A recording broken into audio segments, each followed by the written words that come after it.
कोरबा के विद्युत संयंत्रों से निकलने वाली राख अब लोगों के लिए जानलेवा साबित हो रही है। राख से भरी डंपिंग साइटों के बाद इसे अब खुले में फेंक दिया जा रहा है, जिससे पर्यावरण प्रदूषण अपने चरम पर पहुंच गया है। जहरीली राख ने लोगों का जीना मुहाल कर दिया है। स्वास्थ्य समस्याओं के साथ साथ सड़क हादसे भी अब इससे हो रहे हैं। क्या है इस गंभीर समस्या के पीछे की वजह और प्रशासन कैसे कर रहा है इसे नजरअंदाज, इस रिपोर्ट में आप देखिए। राख है या मौत, हवा में घुल रहा जहर, इस आफत के जिम्मेदारों पर लगाम कब, दांव पर हजारों जाने।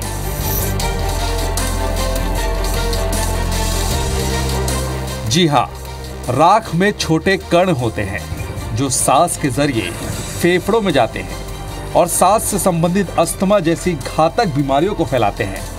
राख में दूसरे जहरीले तत्व भी पाए जाते हैं जो लोगों में सांस के जरिए जाए तो दूसरी कई बीमारियों को जन्म देते हैं। लेकिन कोरबा जिले में संचालित सीएसीबी, एनटीपीसी और बाल्को संयंत्र राख को खुली जगहों पर बेधड़क डंप कर रहे हैं, जिससे हजारों लोगों की जान से खिलवाड़ हो रहा है। ये संयंत्र राख को राखड़ डैम की क्षमता भरने के बाद लो लाइन क्षेत्रों में खुली जगहों पर नियमों को ताक पर रखकर फेंक रहे हैं, जिससे हवा में फैली राख सांस लेने के लिए बेहद खतरनाक साबित हो रही है। राख को लेकर पर्यावरण संरक्षण मंडल ने दिशा निर्देश भी जारी किए हैं, लेकिन ठेकेदार और कंपनी इसे बेहिचक नजरअंदाज कर रही है, जिससे राख के बादलों ने फिजा में जहर घोल दिया है, जो लोगों का जीना मुहाल कर रहा है। राख तो उड़ते जा रहा है आपकी गाड़ी से, पैकिंग क्यों नहीं किया ठीक से? ये तो फिक्स है पैकिंग, वहाँ से चेक करके भेजा जाता है। उड़ते जा रहा है आपके राख? नहीं, ये गिरा है, ऊपर नहीं जाएगा। और रास्ते में गिरते जा रहा है? नहीं गिरेगा, वहाँ से चेक करके। कितनी गाड़ियाँ जाती है इस रोड में? कितनी गाड़ियाँ हैं? ये तो नहीं बता सकता, बहुत सी गाड़ियाँ। फिर भी 500-600? नहीं, 500 नहीं, 300 तक। और हम लोग बार बार क्या आवेदन देते हैं, कलेक्टर साहब को आवेदन देते हैं, एसपी साहब को आवेदन देते हैं, मुख्यमंत्री जी को आवेदन देते हैं, लेकिन हमारे किसी प्रकार से कोई आवेदन में किसी प्रकार का कोई समस्या का निराकरण नहीं होता है। सीएसीबी, एनटीपीसी और बाल्को के संयंत्रों से निकलने वाली राख से आसपास के जल स्रोतों में भी जहरीली तत्व घुल रहे हैं। ढेंगू नाला और अन्य जल धाराएं राख के संपर्क में आकर पूरी तरह से प्रदूषित हो चुकी हैं। इन नालों का पानी खेतों तक पहुंच रहा है, जिससे फसलें खराब हो रही हैं और खेती करने वाले किसानों को भारी नुकसान उठाना पड़ रहा है। इस पानी को पीने या इस्तेमाल करने से त्वचा संबंधी बीमारियां तेजी से फैल रही हैं। शिकायत के बावजूद कार्रवाई के नाम पर केवल खाना पूर्ति का झुंझुना बजाया जा रहा है। मैं स्वयं जो है 2018 से लगातार राखड़ के संबंध में शिकायत किया जा रहा है। ये जो नदी देख रहे हैं ये ढेंगू नाला है और ये छठ घाट है। इसी के आगे में जस्ट एक कम से कम 200-300 मीटर के आगे देखेंगे तो एक बाल्को प्लांट से एक नाला निकल करके इस नदी में उसको जोड़ दिया गया है। इसमें केमिकल पानी आ रहा है। ये पानी का कलर अभी आप देखेंगे थोड़ा केमिकल युक्त पानी है और इसी में राखड़ बहाया जा रहा है। आप जिस रोड में जाएंगे उस रोड में आपको राखड़, आपके इस एरिया में चारों तरफ राखड़ मिलेंगे आपको, जिस पर आज तक कोई कार्यवाही नहीं हो रहा है। सड़कों पर दौड़ने वाली राख से लदी गाड़ियों की तेज रफ्तार से दुर्घटनाएं हो रही है। बाल्को से एनएच पर जाने वाली गाड़ियां कई बार बेकाबू होकर लोगों के लिए खतरा बन जाती है। वहीं एनटीपीसी के धनराज राखड़ डैम से मानिकपुरी खदान तक जाने वाली गाड़ियों में तिरपाल नहीं डाली जाती, जिससे राख सड़कों पर बिखर जाती है।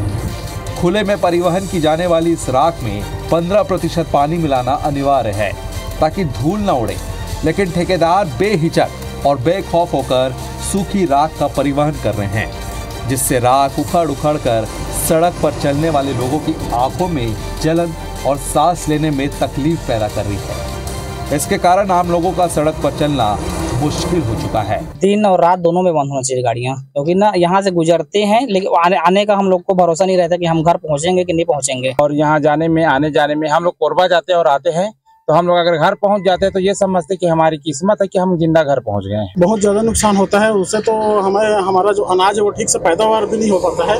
राख के कारण लगातार प्रदूषण बढ़ रहा है, जिससे स्वास्थ्य संबंधी समस्याएं भी बढ़ रही हैं। बच्चों और बुजुर्गों में श्वसन यंत्र की बीमारियां, अस्थमा और फेफड़ों के संक्रमण तेजी से फैल रहे हैं। खुले में उड़ती राख आंखों में जलन, स्किन एलर्जी और अन्य गंभीर बीमारियों का कारण बन रही है।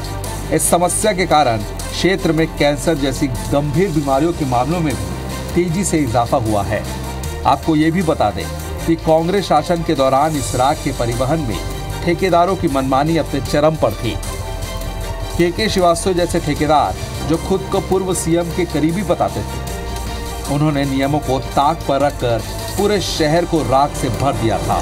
वहीं विभाग ये दावे बताते हैं कि लगातार कार्रवाई की जा रही है, लेकिन ये जमीन पर नजर बिल्कुल नहीं आ रही। ये विगत 4-5 माह में एनटीपीसी पर, सीएसईबी ईस्ट, वेस्ट, बाल्को और एसीबी इंडिया पर भी लगातार कार्रवाइयां की गई हैं। कुछ स्पेसिफाइड सड़क मार्ग पर जहां ज्यादा प्रदूषण की स्थिति पाई गई थी, वहां कुछ दिनों के लिए परिवहन बंद करने की भी कार्रवाई की गई। साफ तौर पर समझा, कार्रवाई के नाम पे कुछ नहीं होता है। यहाँ पे जो परिवहन अधिकारी कभी नींद से जागते हैं और उसके बाद सड़कों पर निकलते हैं तो 1-2 गाड़ियों पर कार्रवाई कर करके अपनी खाना पूर्ति करते हैं। लेकिन जो राख जो जहर के रूप में लोगों के जीवन में घूम रही है, उसका काफी दुष्प्रभाव देखने को मिल रहा है। लोग लगातार बीमार पड़ रहे हैं, बावजूद इसके जो जिला प्रशासन है, जो संबंधित अधिकारी है, वो नींद से नहीं जाग रहे हैं।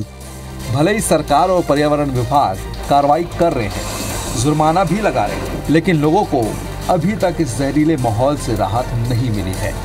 ये समस्या दिन ब दिन विकराल रूप लेती जा रही है। फिजा में घुला ये जहर हर रोज लोगों की जिंदगी कम कर रहा है।